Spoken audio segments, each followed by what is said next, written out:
Hey guys, welcome to Home Sweet Homeschool. If you're new here, my name is Ashley and I'm a homeschooling mom to one. And in today's video, we're going to do a little flip through, look inside the Gather Round Homeschool Energy Unit. So I'll show you the teacher's guide, the high school student notebook, and the Seatwork Journal.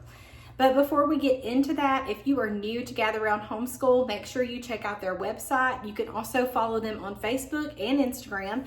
And they also have an app, the Gather Round Homeschool app, which is amazing. I have a video about it. They've changed it up a little bit since I made the video, but it still has the same type of stuff. So you can get on there and chat about what you're doing with other people that are using Gather Round. You can also go to links by lesson for whatever unit you're using. It's amazing. It's a resource that you want to have if you're going to use these units, and it's free. So make sure you check them out through any of those avenues, okay? If you've never used Gather Round before, they are a unit study-based curriculum. They are made so that you can teach your preschoolers all the way through high school. It's just you gather around, you read from the teacher's guide, your students work in their student notebook, and you can all do it together. And it is amazing. We actually use it for high school, and so if you're looking for a different approach to high school and want to know how to use unit studies, make sure you follow my channel because I do share about it a lot. So this is the energy unit. It is one of the newer units that has came out. I don't know exactly when it came out, but I know it's newer. And the reason why I got it is because we do need some more science credits for this year. This would technically probably fit under physics because it is all about energy. So we'll be using this at some point before the year is over. So a full unit is 20 lessons. Most people do these units 4 days a week. So you can do it 4 or 5 days. So it's going to take you a month or a little bit longer to complete it, but you can use it any way that you want to. I always say use it the way you want to, whatever works best for your family. But we do it 4 days a week. That's usually how we do it. So like I said, 20 lessons. The student notebook is going to have 5 pages for your child to complete, which is different from a mini unit. In a mini unit, the student notebooks only have 2 pages. So full units, you're getting a full 5 pages. So another thing, you can get these in print or digital. So I happened to get this one in print because they just had a sale back in January. They had a couple of things they wanted to clear out. So if you follow their Facebook or Instagram, you'll be notified, or if you're on their email list, you'll be notified of any sales they're having. And I was able to get this whole unit at a discount. I do want to say they're going to have free ship February. So if you live in the United States, I know this is for the United States. If you spend over $75, you do get free shipping. So if you are wanting to go ahead and purchase some units for next year or to finish out this year, February might be the time to order if you want to get things in print. So just letting you know about that. I was looking at my notes. I'm like, please make sure I mention that. So you can get these in print. You can also get them in digital. If it makes more sense for you to print things at home, then you can do that. I've done it a variety of ways. I do print. I do digital. Sometimes I save the teacher's guide to my laptop and I share it to my TV. And sometimes I print at home. It's whatever I'm feeling at the moment. But do whatever makes the most sense for your family. So let's talk about the Seatwork Journal really quick before I do the flip through. So if you don't know what the Seatwork Journal is, now this does not come with every unit. They didn't start this right at the beginning when they started. This was something they added later, and I love it. The reason why I love it is because having the Seatwork Journal helps me remember, oh, we need to work on copy work, spelling, vocabulary. Because I would forget that. They would have the Seatwork journals in the beginning of their units, and I would forget for us to do it. But having this helps me remember to put it on the schedule for us to do it. Also, if you're looking for a little extra grammar, now there is plenty of language arts inside of these units, okay? In the full units, the student notebooks have plenty of language arts. You've got to remember, language arts is not just grammar. Language arts is communication, it's reading and comprehension, it's writing, it's all those things. And grammar is a part of that. So if you are very focused on your child having a little more grammar, that's where you're going to find it is in the Seatwork Journal. I also had somebody ask me, how often do the spelling words change? And so the spelling words are going to change. You're going to have 4 lessons that have the same spelling words. And then when you start the 5th lesson, every 5th lesson would be new spelling words. Of course, you can do it however works best for you, but it's only a few. And when I do the flip through, I'll show you exactly what I'm talking about. But I love the Seatwork Journal. You can get these in manuscript or cursive, and you get them based on the level that your child needs. So that's what I wanted to show you. So we're going to flip this camera. If it's a little dark, I'm so sorry. It is cloudy today, and it looks like it's going to be cloudy the rest of this week, and I really wanted to get this video out, so I hope that you're able to see it. So let's flip it around, and I'll show you what a little bit of the inside looks like. All right, let's start with a little look inside of the teacher's guide. So each of the units comes with a teacher's guide, digital and print, and they all are laid out a lot alike. So of course you're going to have just regular information. This lets you know that you can resell it in the buy sell trade group for Gather Round. It's just introduction to who Rebecca Spooner is. There's a place to download their app if you want to. This explains a little bit about Gather Round if you were new, and then it tells you how to get resources and how you can find them. This shows you the layout of kind of what the units are made up of when you get into the student notebook, and then you have a recitation page. I like to take this out because we do use this every day as a part of his copy work. So I do like to take this out so we're not flipping back to it. We can just have it right here to look at. All right, you're also going to have a table of contents, and as you can see that this one has a part 1 and a part 2. So part 1, which is lessons 1 through 10, are all about types of energy. Part 2 is lesson 11 through 20, and it's all about storing and using energy. I think this is the first one I've done where they've been separated in parts like that. So here is part 1, and this talks about before you can really talk about how energy is used, you have to understand how it works. And so that's what all this is about. So I want to show you what a lesson looks like and then what your children will be doing. I think that's really important to see. So if you're starting this is lesson 1. And so you're just going to start reading this. You will notice there is color coding, and it is explained at the beginning of the book for varying, not really age levels, not varying age levels. It's really what level your children, can comprehend and understand, and you feel like sharing with them. So make sure you read over that to know what color. My son's in high school, so we read all of it. So there it is color coded. You'll notice there are the bold words, which are the vocabulary words. And this is pretty much how it's laid out. A lot of good pictures and graphics. Here's a little parent note that says, for pre-reader and early reader, the yellow age groups, just read the section titles that follow to create a list of different kinds of energy, and then it tells you, what else to do. So you're covering different types of energy here. There are a lot of did you knows. My favorite part are the family devotionals because they go so well with every lesson. There are hands-on activities for every single one of the lessons. So if you have kids that love hands-on things, this is really fun. This is to go on an energy scavenger hunt to see how many types of energy you can find inside or outside your home. So that's really neat.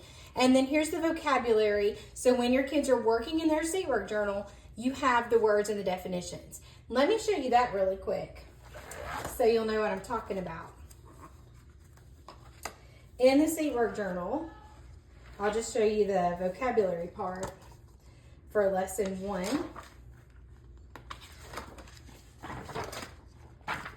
So the vocabulary part just looks like this. Right up here at the top, it'll have to write the definitions in your own words. So evade and radiate, they have to give synonyms for the first one and then antonyms for the second one. Usually it just depends on the word.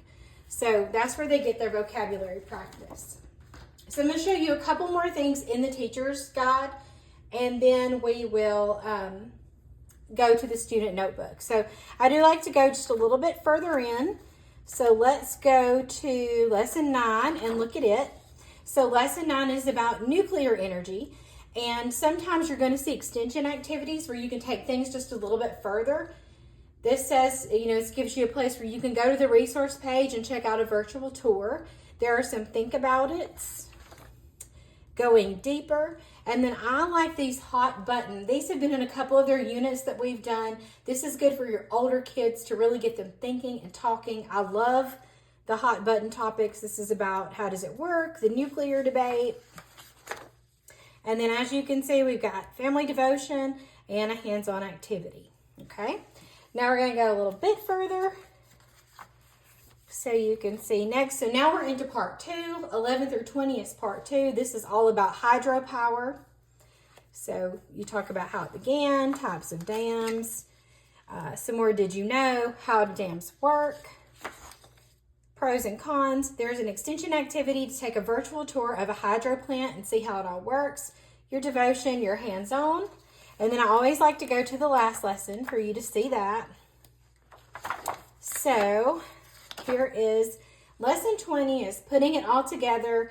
This is talking about indirect emissions, another hot button, the future of energy. And usually by the end, like their last paragraphs in every one of their units, it always gets me. It's always really just sweet, and I love it. I love all of their units. I'm sorry. They're just great. So in the appendix here, you're not really going to find much. This is really just their resources and their endnotes. The biggest thing you're going to need is the appendix in the student notebook. All right, let's look at the teacher's guide. I mean, no, not the teacher's guide. This is not the teacher's guide. Let's get that off of there. This is the Seatwork Journal. If you've never used these, I highly suggest you at least trying it for one unit. I think you'll love it, and I think you'll always want to use one.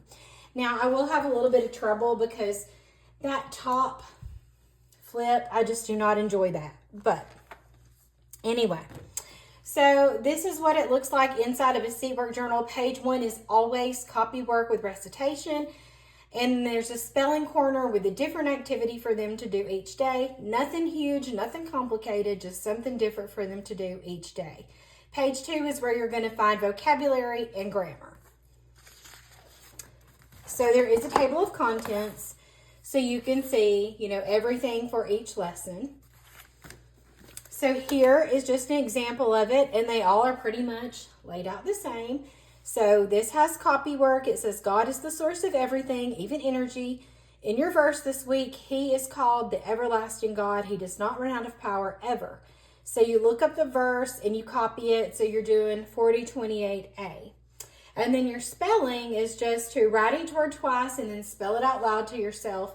And then if you notice, I like to look at like my son's writing that he's doing, and if I notice that he keeps misspelling a certain word, I'll just add it to the list here. So there is a place for you to add extra words. I do appreciate the date and the time. If you're having to keep up with time to go towards a credit, this is great that you can keep up with time there. And now let's look at this. So the vocabulary, like I said, is up here at the top. And then the grammar for this one is working on plural words and how to use them.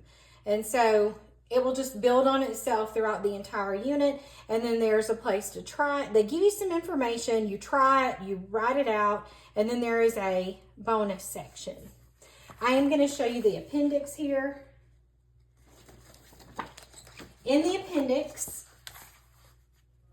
you're going to have a high school cheat sheet. This is something I would put in my planner.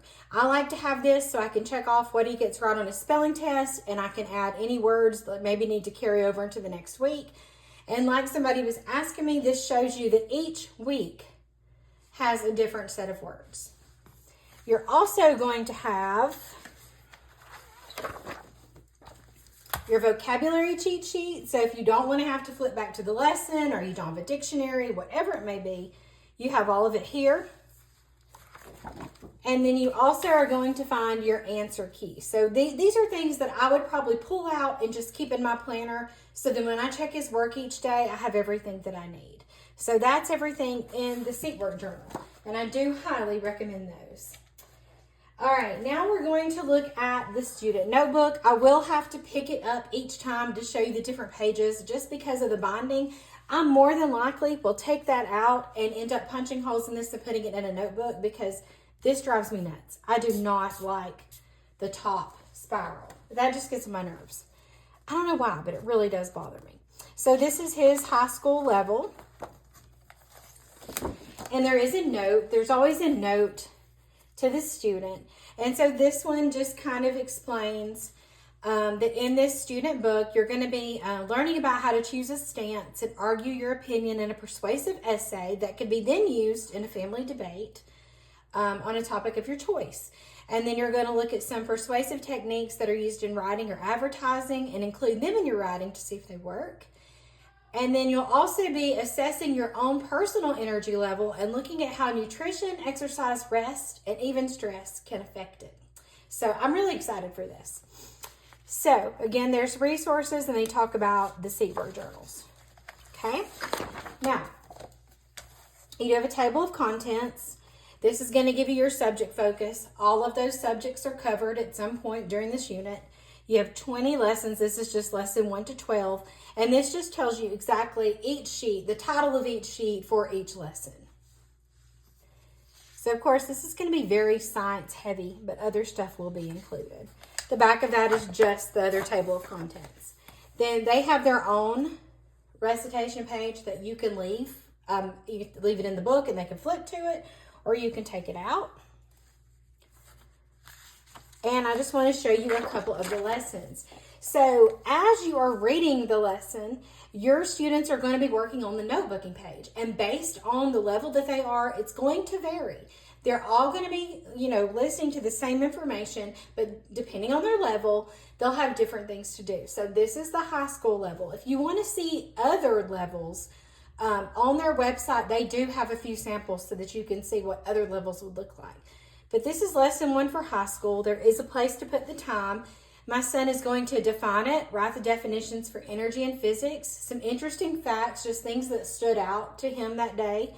And then here he's going to list the 10 types of energy, draw a picture or a symbol that represents each one, and then explain it. And as we look at the different lessons I'm going to show you, you'll see how the notebooking page changes. All right, let's flip it so you can see the other stuff in lesson 1. All right, so we have a page about Albert Einstein. So this covers some history. So it says check out the resources page on the app. It will give you links that are safe for your kids to use to go do more research about Albert Einstein to fill in this. Or if you have a certain place you want your kids to look, you could use that as well. Then we have the language arts. So this talks about persuasive writing. And it tells you what persuasive writing is. And it says that throughout this unit, we're going to be studying various forms of energy, all of which are highly controversial topics. And it talks about what some people believe and what they agree on. And so in this unit, they're going to choose one of those hot topics and choose a side to argue through a persuasive essay or debate. And to help you, they're going to focus first on how to write in this manner. And then you finish it off with putting it into practice. And what I love about Gather Round is throughout the 20 lessons, they are going to build on this persuasive essay. So this is just in lesson 1. Let me finish out lesson 1 with you here. And then we'll look at another one. So here we have the science, which is the energy self-assessment. I need to take that myself. And then you're doing a social studies lesson on recycling. And there is an optional extension activity. Those show up a little bit. Sometimes we do them, sometimes we don't. It's really up to you and what you want to do. All right, now we're going to go a little further into the book. We're going to go to lesson 15. There are many ways that you can do this. You can, have everybody working on the same page at the same time. I mean, not the exact same page. Like you could say, let's read and do the notebooking page, and then everybody's going to start working in their notebooks. You could pause and do sheets, certain pages to break up the reading. You can really use it anyway. But this is the lesson 15 notebooking, so it looks different than the lesson 1. So in this one, they're talking about the different types of dams, how these things work, pros and cons, and then what do you think? Let me make sure that's lesson 14. Then you have a science where it's build a dam, and then it's an extension activity to go on a field trip. And then you have some language arts. And then let's flip again. Make sure I'm going the right way. My goodness. I'm telling you, I do not like this. Then you have history and geography, the Great Laxey Wheel, and another optional extension activity. And you have the effects of stress. Man, maybe the parents need to do this energy. We need to assess our energy levels and make sure we're taking care of ourselves, right? And I think that's all of that one. And then I like to look at the last lesson. I think that's important to check out the last lesson. Also, another thing to note is there are free writes in here. I do like free writes. If you don't know what a free write is, that is just where you set a timer, and sometimes they give the kids topics, and sometimes they can write about whatever they want to. My son likes those. Here's the notebooking for 20. So it's indirect emissions. Think about it, the future of energy, and what do you think? And I'm going the wrong way. Then here's clean air solutions. So this is science and social studies with an extension activity. Then this page is super helpful because this is what you're going to use for their persuasive writing. So it says, all unit long, you've been learning about persuasive writing and how to use it to convince other people of your point of view. And the time has finally come to try it out. And so you can there's comment cards in the appendix, and then you can do a self-assessment by using this rubric. And I love rubrics. That's how I grade each of my son's papers. The good thing is, though, is I would go ahead and show your child this rubric before they begin their project. Kids need to know up front what is expected of them. So I would take this out and let them look over it before they even start their project. So this tells you how to use that. Then you have carbon footprint with an extension activity. And then you do have some art here. This is recycled art. Now, the appendix in the student notebook is going to have a ton of things that you are going to use. So you do have some high school cheat sheets for spelling. And on the back of that is vocabulary. So they have it as well in here as they do in the Seatwork Journal. Here are the cutouts, and it'll tell you, like, this is for lesson 20, page 3. You could probably run copies of that if you needed more. They have 4 in here, so that's pretty good. There is a reference map, and I do appreciate that. Sometimes I don't feel like running and getting my huge maps book, so I like when maps are included. Let's see what else is here. There's one on the back for Europe, a Europe reference map. This is the nutrition assessment and plan. Then you have for lesson 4, page 3, you need this for that page. And it will tell you in the lesson, to go to the appendix. This is for lesson 12, page 4. This is for an experiment, it looks like. A recipe card for lesson 18. This is for lesson 19. Here's your critique form. And there is an answer key. And this looks like this keeps falling. I'm sorry if this is fell and you can't see half of it. My camera's just not wanting to work with me today. So I would probably take out this answer key so that I could quickly check the pages. I always pull things out like that, put them in my planner, so when I go to check the pages, it's easy for me. So that is a really quick look inside of the energy unit from Gather Round Homeschool. Make sure you follow my channel if you want to learn more about using Gather Round Homeschool for high school. I have a ton of information already on here, a ton of flip throughs, a playlist. Just hit that subscribe button and stick around so that I can share our journey with you. If you have any comments or questions about homeschooling, high school, Gather Round, whatever, leave them in the comments below. And as always, thank you so much for watching.